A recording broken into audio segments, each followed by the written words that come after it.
ಸಾವಯವದಲ್ಲೇ ಈ ಸರಿ ಬೆಳೆ ಮಾಡೋಣ ಅಂತ ಅನ್ಕೊಂಡು ತುಂಬಾ ಜನ ಅನ್ಕೊಂಡಿರ್ತಾರೆ. ಬಟ್ ಬೀಜ ಹಾಕ್ಬೇಕು ಅಂತ ಬಂದಾಗ DAP ಬೇಕಲ್ವಾ. DAP ಆಲ್ಟರ್ನೇಟ್ ಯಾವ್ದು ಇಲ್ಲ ಅಂತ ತುಂಬಾ ಜನ ಅನ್ಕೊಂಡಿದ್ದಾರೆ. 1 kg ಅಕ್ಕಿ ಇಕ್ಕೆ 1 ಟ್ರ್ಯಾಕ್ಟರ್ ಲೋಡ್ ದನಿ ಗೊಬ್ಬರಕ್ಕೆ ಸಮ ಅಂತ ಹೇಳ್ತಾರೆ. ಕೃಷಿ ವಿಜ್ಞಾನ ಕೇಂದ್ರಗಳು ಹೇಳ್ತಾವಲ್ಲ, 18 ತರದ್ದು 16 ತರದ್ದು ನ್ಯೂಟ್ರಿಯೆಂಟ್ ಇರಲೇಬೇಕು. Micro nutrient, macro nutrient, secondary nutrient ಅಂತ ಎಲ್ಲ ಸೇರಿಸಿ ರಾಸಾಯನಿಕ ಗೊಬ್ಬರ ಹಾಕಿದ ತಕ್ಷಣ ಮುಗ್ದೋಗಲ್ಲ. ಅದು ಎಷ್ಟು ದಿನ ಆ ಗಿಡಗಳಿಗೆ ಲಭ್ಯ ಆಗೋ ಸ್ಥಿತಿಲಿ ಇರುತ್ತೆ ಅನ್ನೋದು ನಾವು ತಿಳ್ಕೊಬೇಕಾಗುತ್ತೆ. ಆದ್ರೆ ಇದಕ್ಕೆ ಯಾವ್ದು ಟೈಮೇ ಇಲ್ಲ. ನಿಮ್ ಗಿಡ ಯಾವಾಗ ಬೇಕು ಅನ್ಸುತ್ತೆ ಅವಾಗ ತಗೋಬಹುದು. ಮೊಳಕೆ ಬರೋ ಪ್ರಮಾಣ ಜಾಸ್ತಿ ಮಾಡುತ್ತೆ. ಈ ಸರಿ ಮುಂಗಾರು ಮಳೆ ಕರೆಕ್ಟ್ ಟೈಮಿಗೆ ಪ್ರಾರಂಭ ಆಗೈತೆ. ಅಂದ್ರೆ ಹವಾಮಾನ ಇಲಾಖೆ ಹೇಳಿದ ಪ್ರಕಾರ ಮುಂಗಾರು ಮಳೆ ಪೂರ್ವ ಮುಂಗಾರು, ಇದು ಪೂರ್ವ ಮುಂಗಾರು ಸ್ವಲ್ಪ ಬೇಗನೆ ಸ್ಟಾರ್ಟ್ ಆಗುತ್ತೆ ಅಂತಾನು ಹೇಳಿದ್ರು. ಅದ್ರ ಜೊತೆಲಿ ಈ ಸಲ ಏನು ವಾಡಿಕೆ ಮಳೆಗಿಂತ 30% ಪೂರ್ವ ಮುಂಗಾರು ಮಳೆಗಳು ಜಾಸ್ತಿ ಆಗ್ತವೆ ಅಂತ ಹವಾಮಾನ ಇಲಾಖೆದು ಒಂದು ವರದಿ ಇತ್ತು. ಈಗ ಮುಂಗಾರು ಮಳೆನ ಸ್ಟಾರ್ಟ್ ಆಗಿದೆ. ಮುಂಗಾರು ಮಳೆ ಸ್ಟಾರ್ಟ್ ಆಗಿದೆ. ಈಗ ನಾವು ಬೀಜ ಬಿತ್ತನೆ ಮಾಡೋದಕ್ಕೆ ತಯಾರಿ ಮಾಡ್ಕೋಬೇಕಲ್ಲ. ತಯಾರಿ ಮಾಡ್ಕೋಬೇಕು ಅಂತ ಬಂದಾಗ ಸ್ವಲ್ಪ ಜನ ಏನ್ ಮಾಡಿರ್ತೀವಿ ನಾವು, ಸಾವಯವದಲ್ಲೇ ಈ ಸರಿ ಬೆಳೆ ಮಾಡೋಣ ಅಂತ ಅನ್ಕೊಂಡು ತುಂಬಾ ಜನ ಅನ್ಕೊಂಡಿರ್ತಾರೆ.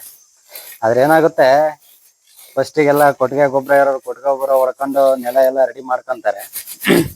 ಬಟ್ ಬೀಜ ಹಾಕ್ಬೇಕು ಅಂತ ಬಂದಾಗ DAP ಬೇಕಲ್ವಾ. ಅವಾಗೇನಾಗುತ್ತೆ, DAP ಆಲ್ಟರ್ನೇಟ್ ಯಾವ್ದು ಇಲ್ಲ ಅಂತ ತುಂಬಾ ಜನ ಅನ್ಕೊಂಡಿದ್ದಾರೆ.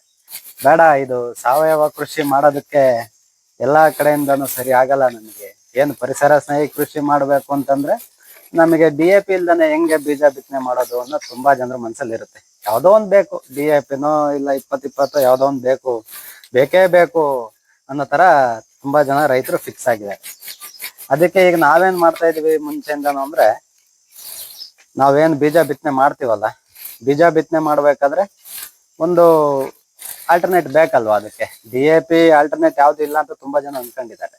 ಆದ್ರೆ ಮುಂಚೆ ಎಲ್ಲ ಏನ್ ಮಾಡ್ತಿದ್ರು ನಮ್ಮ ತಾತರ ಕಾಲದಲ್ಲೆಲ್ಲ ಅಂದ್ರೆ, ಈ ಕೊಟ್ಟಿಗೆ ಗೊಬ್ಬರನೇ ಜರಡಿ ಮಾಡ್ಕೊಂಡು ಸ್ವಲ್ಪ ಉಡಿ ಮಾಡ್ಕೊಂಡು ಅದನ್ನ ಮಿಕ್ಸ್ ಮಾಡ್ಕೊಂತ ಇದ್ರು. ಆವಾಗ ಏನಾಗ್ತಿತ್ತು, ಅದನ್ನ ಮಿಕ್ಸ್ ಮಾಡ್ಕೊಂಡು ಅದನ್ನ ಬಿತ್ತನೆ ಮಾಡ್ತಾ ಇದ್ರು.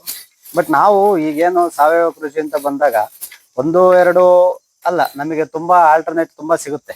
ಆದ್ರೆ ನಾವು ನೋಡ್ಬೇಕಷ್ಟೇ, ಕಣ್ಬಿಟ್ಟು ನೋಡ್ದಿರ ಯಾವ್ದು ಆಲ್ಟರ್ನೇಟ್ ಇಲ್ಲ, ಅದಕ್ಕೆ ರಾಸಾಯನಿಕ ಪದ್ಧತಿನೇ ಬೆಸ್ಟ್ ಅಂತ ಅನ್ಸುತ್ತಲ್ಲ, ಅವಾಗ ಒಂದ್ಸರಿ ಕಣ್ಣು ಅರಳಿಸಿ ನೋಡಿದಾಗ ತುಂಬಾ ಕಾಣಿಸುತ್ತೆ. ಈಗ ನಾವಿದ್ ಮಾಡ್ತಿದೀವಲ್ಲ, ನಿಮಗೆ ತುಂಬಾ ಜನಕ್ಕೆ ಅನ್ಸಿದೆ ಇದು ನಾವೇನಕ್ಕೆ ಮಾಡ್ತಾ ಇರೋದು, ಬೀಜ ಬಿತ್ತನೆಗೆ ಮಿಕ್ಸ್ ಮಾಡ್ಕೊಳೋದಕ್ಕೆ ಗೊಬ್ಬರ. ಇದು ನೀವೇನು DAP ಬಳಸ್ತಿರಲ್ಲ, DAP ಆಲ್ಟರ್ನೇಟ್. ಎಲ್ಲಿದ್ದು ಏನಿದು ಅಂತಂದ್ರೆ, ಇದು ನಮ್ಮ ತೋಟದಲ್ಲಿ ಒಂದು ಹತ್ತಿ ಮರ ಇದೆ. ಹತ್ತಿ ಮರದ ಕೆಳಗಡೆ ಏನ್ ತರಗೆಲೆ ಎಲ್ಲ ಬಿದ್ದು ಅದ್ರ ಕೆಳಗಡೆ ಸ್ವಲ್ಪ ದನ ಕಟ್ತೀವಿ. ಅದ್ರ ದನದೆಲ್ಲ ಸಗಣಿ ಗೊಬ್ಬರ ಮಿಕ್ಸ್ ಆಗಿ, ಅದ್ರ ಜೊತೆಲಿ ಅಕ್ಕಿ ಪಕ್ಷಿಗಳಿಗೆ ಏನು ನಾವು ನಮ್ಮ ಕಾಡಸಿದ್ದೇಶ್ವರ ಸ್ವಾಮಿಗಳು ಒಂದು ವಿಡಿಯೋದಲ್ಲಿ ಹೇಳ್ತಾರೆ, ನೀವು ಅದನ್ನ ನೋಡ್ಬೋದು, ಯೂಟ್ಯೂಬ್ ಅಲ್ಲಿ ನೋಡಿದ್ರೆ ಸಿಗುತ್ತೆ ನಿಮಗೆ. ಆ ವಿಡಿಯೋದಲ್ಲಿ ಹೇಳ್ತಾರೆ, 1 kg ಅಕ್ಕಿ ಇಕ್ಕೆ, ಏನು ಈ ಪಕ್ಷಿಗಳ ಇಕ್ಕೆ ಇದೆಯಲ್ಲ, ಅದು 1 ಲೋಡು ದನಿನ ಗೊಬ್ಬರ, 1 ಟ್ರ್ಯಾಕ್ಟರ್ ಲೋಡ್ ದನಿನ ಗೊಬ್ಬರಕ್ಕೆ ಸಮ ಅಂತ ಹೇಳ್ತಾರೆ. ಆ ತರ ಇಕ್ಕೆ ತುಂಬಾ ಇದೆ ಇದ್ರಲ್ಲಿ. ಈಗ ನೀವು ನೋಡ್ಬೋದು, ಇದ್ರಲ್ಲಿ ನೀವು ಯಾವ ಲ್ಯಾಬ್ ಟೆಸ್ಟಿಗೆ ತಗೊಂಡೋದ್ರು ನೈಟ್ರೋಜನ್ ಆಗ್ಲಿ, ಫಾಸ್ಫರಸ್ ಆಗ್ಲಿ, ಪೊಟ್ಯಾಶ್ ಆಗ್ಲಿ, ಅದ್ರ ಜೊತೆಲಿ ನೀವು ಏನ್ ನಮ್ಗೆ ಸಸ್ಯಗಳಿಗೆ ಬೇಕಾಗಿದೆಯಲ್ಲ ನ್ಯೂಟ್ರಿಯೆಂಟ್ಗಳು, 18 ತರದ್ದು 16 ತರದ್ದು ನ್ಯೂಟ್ರಿಯೆಂಟ್ ಇರಲೇಬೇಕು. Micro nutrient, macro nutrient, secondary nutrient ಅಂತ ಎಲ್ಲ ಸೇರಿಸಿ ಅದೆಲ್ಲದು ಇದ್ರಲ್ಲಿ ಖಂಡಿತ ಇದ್ದೇ ಇದೆ. ಯಾಕೆ ಅಂತಂದ್ರೆ, ಈಗ ನೋಡಿ ಅಲ್ಲಿ ಎಷ್ಟು ಅಕ್ಕಿ ಪಕ್ಷಿಗಳು ಇಕ್ಕೆ ಇಟ್ಟಿರುತ್ತೆ, ಅದ್ರ ಜೊತೆಲಿ ಅಲ್ಲಿ ಬಿದ್ದಿರೋ ತರಗೆಲೆ ಎಷ್ಟು ಸೂಕ್ಷ್ಮ ಜೀವಿಗಳಿಗೆ ಆಹಾರ ಆಗಿರುತ್ತೆ, ಸೂಕ್ಷ್ಮ ಜೀವಿಗಳು ಎಷ್ಟು ಕೆಲಸ ಮಾಡಿರುತ್ತೆ. ಅದೆಲ್ಲ ಅದು ಅಷ್ಟು ಕೆಲಸ ಮಾಡಿದೆ ಅಂತಂದ್ರೆ ಖಂಡಿತ ಅದೊಂದು ಫಲವತ್ತಾದ ಗೊಬ್ಬರ ಆಗೇ ಆಗಿರುತ್ತೆ. ಅದಕ್ಕೆ ನಾವೇನ್ ಮಾಡ್ತೀವಿ, ಬೀಜ ಬಿತ್ತನೆ ಮಾಡ್ಬೇಕಾದ್ರೆ DAP ಮೇಲೆ ಡಿಪೆಂಡ್ ಆಗ್ದಿರಾ ಇದನ್ನೇ ಬಳಸ್ತೇವೆ.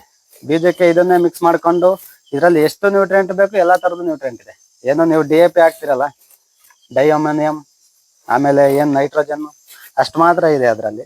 ಆದ್ರೆ ಇದರಲ್ಲಿ ಎಲ್ಲಾ ತರದ ನ್ಯೂಟ್ರಿಯೆಂಟ್ ಇದೆ. ಆಮೇಲೆ ಅದರಲ್ಲಿ DAPಲೋ ಇಲ್ಲ 20-20ರಲ್ಲೋ NPKಲೋ ಇರೋ ನ್ಯೂಟ್ರಿಯೆಂಟ್ಗಳು ಎಷ್ಟು ದಿನ ನಾವು ಹಾಕೋ ಬೆಳೆಗಳಿಗೆ ಎಷ್ಟು ದಿನ ಲಭ್ಯವಾಗೋ ರೀತಿಲಿ ಇರ್ತವೆ ಅನ್ನೋದು ತುಂಬಾ ಇಂಪಾರ್ಟೆಂಟ್ ಆಗುತ್ತೆ. ನಾವು ರಾಸಾಯನಿಕ ಗೊಬ್ಬರ ಹಾಕಿದ ತಕ್ಷಣ ಮುಗ್ದೋಗಲ್ಲ. ಅದು ಎಷ್ಟು ದಿನ ಆ ಗಿಡಗಳಿಗೆ ಲಭ್ಯ ಆಗೋ ಸ್ಥಿತಿಲಿ ಇರುತ್ತೆ ಅನ್ನೋದು ನಾವು ತಿಳ್ಕೊಬೇಕಾಗುತ್ತೆ. ಹಾಗಾಗಿ ಇದಕ್ಕೆ ಯಾವ್ದು ಟೈಮ್ ಇಲ್ಲ, ಅದಕ್ಕೆಲ್ಲ ಎಷ್ಟೋ ಅವರ್ ಇರುತ್ತೆ. ಅದನ್ನೆಲ್ಲ ಇನ್ನೊಂದು ವಿಡಿಯೋದಲ್ಲಿ ಸಂಕ್ಷಿಪ್ತವಾಗಿ ಮಾತಾಡೋಣ. ಆದ್ರೆ ಇದಕ್ಕೆ ಯಾವ್ದು ಟೈಮೇ ಇಲ್ಲ. ನಿಮ್ ಗಿಡ ಯಾವಾಗ ಬೇಕು ಅನ್ಸುತ್ತೆ ಅವಾಗ ತಗೋಬಹುದು. ಇದು ಯಾವತ್ತು ಖನಿಜೀಕರಣ ಆಗಂತದಲ್ಲ, ಯಾವಾಗ್ಲೂ ಬೆಳೆಗಳಿಗೆ ಸಿಗಂತ ಫಾರ್ಮಲ್ಲೇ ಇರೋದು. ಯಾಕೆಂದ್ರೆ ಇದು ಸೂಕ್ಷ್ಮ ಜೀವಿಗಳಿಂದ ಸೃಷ್ಟಿಯಾಗಿರೋದು, ಸೂಕ್ಷ್ಮ ಜೀವಿಗಳು ಪ್ರೊಡಕ್ಷನ್ ಮಾಡಿರೋದು, ಯಾವುದೇ ಕಂಪ್ನಿ ಪ್ರೊಡಕ್ಷನ್ ಮಾಡಿರೋದಲ್ಲ ಇದು. ಹಾಗಾಗಿ ಏನು ಜೈವಿಕ ಕ್ರಿಯೆ ನಡೆದು ಸೃಷ್ಟಿಯಾಗಿರೋದ್ರಿಂದ ಯಾವಾಗ್ಲೂ ಗಿಡಗಳಿಗೆ ಅನುಕೂಲ ಆಗೋ ತರಾನೇ ಇರುತ್ತೆ. ಯಾವಾಗ್ಲೂ ಗಿಡಗಳಿಗೆ ಸಿಕ್ಕು ಅದು ಒಬ್ಸರ್ವ್ ಮಾಡ್ಕೊಳೋ ತರಾನೇ ಇರುತ್ತೆ. ಇದು ನೋಡಿ, ಈ ತರ ನೋಡ್ತಾ ಹೋದ್ರೆ ತುಂಬಾ ಇದೆ. ನಾವ್ ಇನ್ನೇನ್ ಮಾಡ್ತೀವಿ ಅಂತಂದ್ರೆ ಬೇರೆ ಇನ್ನೇನು ಮಾಡಲ್ಲ. ಇದನ್ನ ಆಲ್ರೆಡಿ ತಗೊಂಡ್ಬಂದ್ಬಿಟ್ಟು ನೆರಳಲ್ಲಿ ಒಣಗಿಸಿದೀವಿ. ನೋಡಿ ಎಷ್ಟು ಶುಭ್ರವಾದ ಗೊಬ್ಬರ ಆಗಿದೆ ಇದು. ಇದನ್ನ ಇದ್ರ ಜೊತೆ ಸ್ವಲ್ಪ ಟ್ರೈಕೋಡರ್ಮಾ ಮಿಕ್ಸ್ ಮಾಡ್ಕೊಂತೀವಿ. ಟ್ರೈಕೋಡರ್ಮಾ ಮಿಕ್ಸ್ ಮಾಡ್ಕೊಳೋದ್ರಿಂದ ಏನಾಗುತ್ತೆ ಅಂದ್ರೆ ಬೀಜಗಳು ಮೊಳಕೆ ಬರೋ ಪರ್ಸೆಂಟೇಜ್ ಜಾಸ್ತಿ ಆಗುತ್ತೆ.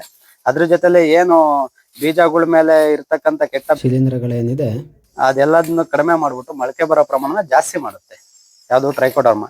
ಮತ್ತೆ ಭೂಮಿಗೆ ಬಿದ್ದಾಗ ಭೂಮಿಲೂ ಮಲ್ಟಿಪ್ಲೈ ಆಗಿ ಏನು ಗಿಡಗಳಿಗೆ ತೊಂದರೆ ಕೊಡುವಂತ ಯಾವ್ದಾದ್ರು ಜೀವಾಣುಗಳಿತ್ತು ಅಂತಂದ್ರೆ ಅದನ್ನ ಭಕ್ಷಿಸೋ ಕೆಲಸ ಮಾಡುತ್ತೆ ಟ್ರೈಕೋಡರ್ಮಾ. ಅದು ಸೂಕ್ಷ್ಮ ಜೀವಿ ಅದು.